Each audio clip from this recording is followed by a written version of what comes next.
سلام، امیدوارم حالتون عالی باشه.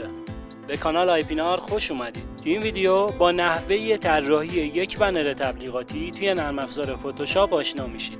بعد از تماشای این ویدیو شما میتونید برای محصول خودتون بنرهای تبلیغاتی جذاب طراحی کنید و توی استوری اینستاگرام یا وبسایت خودتون به اشتراک بذارید. بریم این ویدیو رو با هم دیگه ببینیم.